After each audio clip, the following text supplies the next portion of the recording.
Guys आज बात करते हैं कुछ बैंगलोर के लाइफस्टाइल के बारे में। So as being a middle class boy I don't have that type of joy boy and joy what means rhyme.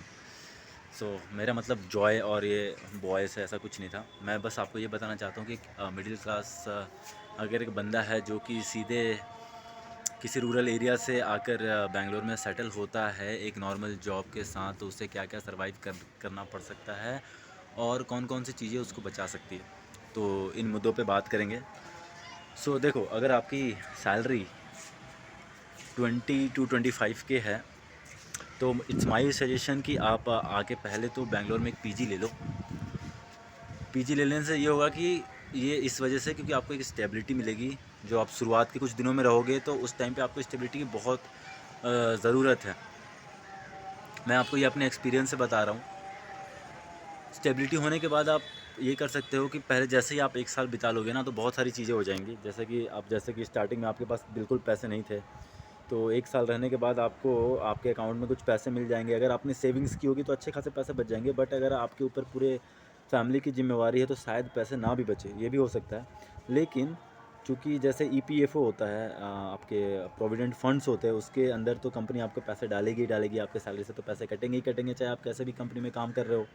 ये मैं उनके लिए बात कर रहा हूँ जो कि किसी कंपनी के लिए काम कर रहे हैं। अगर आप डेली वेजेस के ऊपर काम कर रहे हैं या आप किसी गांव से ऐसे आए हैं जैसे कि आप किसी नॉर्मल किराने दुकान पे काम कर रहे हो, तो ये आपके लिए शायद अप्लीकेबल नहीं हो, क्योंकि वो लोग आपको पीएफ अकाउंट में पैसे आपको नहीं कट करेंगे। बट जो लोग कंपनी के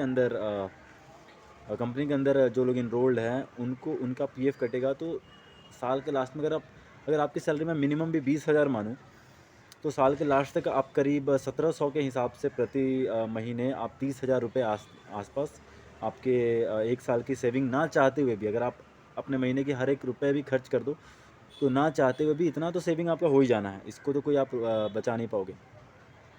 दूसरी बात ये है कि आप जब आओगे बैंगलोर तो बैंगलोर एक महंगा शहर है। कहते हैं कि देश में मुंबई के बाद जो सबसे महंगा शहर है वो है बैंगलोर। तो इस शहर में आपको सर्वाइव करने के लिए, जैसे कि मैंने पहले शुरू में ही बताया था कि आपको स्टेबिलिटी चाहिए, तो पहले एक पीजी ले लेना।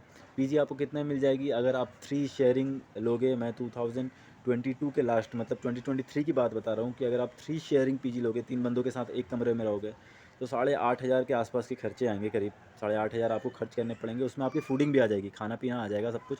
मतलब आपको कुछ नहीं करना पड़ेगा, आपको वॉशिंग मशीन भी मिल जाएगा। आपको अपनी सैलरी से बस 8,500 मतलब 8,500 के आसपास आपको निकाल के दे देने होंगे। उतना इनफ होगा, उतने में आप मैनेज कर लोगे।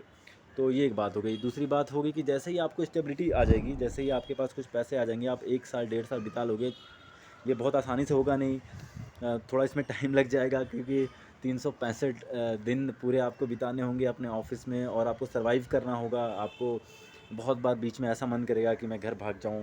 बीच में फेस्टिवल्स आएंगे, दिवाली आएगी, होली आएगा, छठ आएगा। जो बिहार के हैं वो ज़्यादा रिलेट कर पाएंगे, तो आपको लगेगा ना कि यार मैं वहाँ पे ही 15,000 कमा लूँगा, यहाँ पे 20,000 कमाने कोई मतलब नहीं है। बट गाइस, यहाँ पे सिर्फ पैसे का मैटर नहीं है, यहाँ पर आपको थोड़ा ज़्यादा एक्सपोजर मिलेगा। यहाँ पे बहुत सारी ऐसी कंपनीज, अभी रिसेंटली एक मीट हुआ था, मैंने आपको दिखाया था। यहाँ पे वर्ल्ड इन्वेस्टर्स मीट हुआ था कर्नाटका 2022, उसका भी वीडियो मैंने डाला है। क्योंकि मैंने ज़्यादा इन्फॉर्मेशन उसमें नहीं दिया, अगर आपको चाहिए होगा तो आप बताना मेरे को, मैं उस पर इन्फॉर्मेशन डाल दूँगा। तो ये सब चीज़ें ना आपको, अगर ग्रो करना चाहते हो, अगर आपकी ड्रीम बड़ी है, तो ये आपको बहुत ज़्यादा सपोर्ट करने वाली है। सो इन सब चीज़ों को आप कंसीडर कर सकते हो। इसके लिए आपको होल्ड करना पड़ेगा, या इधर एक साल थोड़ा सा कष्ट करना पड़ेगा। बहुत ज़्यादा लाखों रुपए सेविंग्स तो नहीं होगी, बट लाइफ के अंदर स्टेबिलिटी आ जाएगी। लाइफ के अंदर जो है वो स्टेबिलिटी आ जाएगी कि आप अपने बाकी के खर्चों को मैनेज करने की क्षमता आप रख सकते हो। तो ये सब चीज़ें आ जाएंगी आपके साथ। बाकी और जो बात बोलूँ तो ये जब आप एक साथ सर्वाइव कर रहे होगे तो आप उसके बाद ना कमरे चेंज कर सकते हो अपने आसपास के अच्छे जगहों पर, आप लोकेशन देख के। मैं आपको ये बात इसलिए बता पा रहा हूँ क्योंकि ये मेरा भी एक्सपीरियंस है। मैं भी शायद इसी तरीके से आया था। कोविड के टाइम पे बहुत ही हार्ड टाइम था। उस टाइम पे मैं कैसे भी निकल के वहाँ से आया जॉब के टाइम पे। तो ये सिचुएशन आपके साथ भी होगा, बट इस टाइम पे आपको थोड़ा सा होल्ड रखना है। एनीवेज, इसको रहने देते हैं। मेन बात ये है कि जब आप वहाँ से एक साल आप जब सर्वाइव कर जाओगे तो आप एक अपना कमरा आप रेंट पे ले सकते हो, जहाँ पे आप अकेले रह सकते हो, जहाँ पे आप खुद से अपना खाना बना सकते हो। एक जो मेन बात है वो मैं आपको बताना चाहता हूँ कि पीजी में रहते हुए अपने हेल्थ का ख्याल रखिएगा। पीजी में रहते हुए हेल्थ का ख्याल रखना इससे ज़रूरी है क्योंकि वो आप कौन सा तेल खा रहे हो, ऑयल कौन सा खा रहे हो उस पर कंसीडर उतना नहीं करते, क्योंकि प्रॉफिट रन बिजनेस है, उनको भी प्रॉफिट चाहिए, तो कुछ भी आपको खिलाते हैं। तो कोशिश कीजिएगा कि जितनी जल्दी स्टेबिलिटी आ जाए उतनी अच्छी है ना। अगर आप बहुत आराम से भी चलेंगे तो 1 साल में इतने स्टेबल हो जाएंगे कि आप अपने परिवार के साथ, अपने खर्चों के साथ एक रूम मैनेज कर सकते हो, एक कमरे में अकेले रह सकते हो। ये मेरा किचन है, आप जो यहाँ पे डोर देख रहे हो ना, ये मेरा किचन है। तो एक अलग किचन है, आप यहाँ पे कुकिंग कर सकते हो। इधर मेरा रूम है, अंदर अटैच चीज़ें हैं, सब कुछ। तो वो सब आप कर सकते हो अगर आपने पैसे सही से किया, अगर आपके अंदर कुछ गलत आदतें नहीं हैं जो पैसे खर्च करने के बेकार आते हो। तो ये सब अगर आप करेंगे तो बहुत जल्दी स्टेबिलिटी आ जाएगी। बैंगलोर आइए या कोई भी ऐसे शहर जाइए जहाँ पे आपको लगता है कि आपके स्किल के हिसाब से आपके करियर को एक अच्छी उड़ान मिल सकती है, वहाँ पर आप जा सकते हैं। बट जो मेन चीज़ें होती है कि ये पेशेंस रखना कि 1 साल के अंदर आपको 1 साल वहाँ पे कम से कम स्टेबल रहना पड़ेगा। 1 साल अगर आप स्टेबल रह गए तो आई बेट आप लिख के रख लो कि आप वहाँ पे अच्छे से सर्वाइव कर जाओगे। और इसके रिगार्डिंग अगर आपको कोई भी इशू हो, आप मेरे को कमेंट बॉक्स में डाल सकते हो कि मैं ऐसे मैनेज नहीं कर पा रहा हूँ, मेरे ये खर्चे हैं। I will try to help with my personal experiences. जो मेरे पर्सनल एक्सपीरियंस है, मैं चाहूँगा कि मैं उससे आपको हेल्प कर पाऊँ। अगर आपको लगता है मैं हेल्प कर सकता हूँ तो आप बिल्कुल मैसेज कीजिए।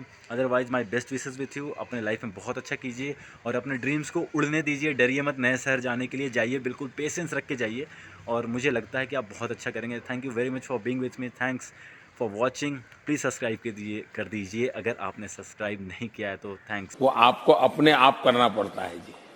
Bye bye.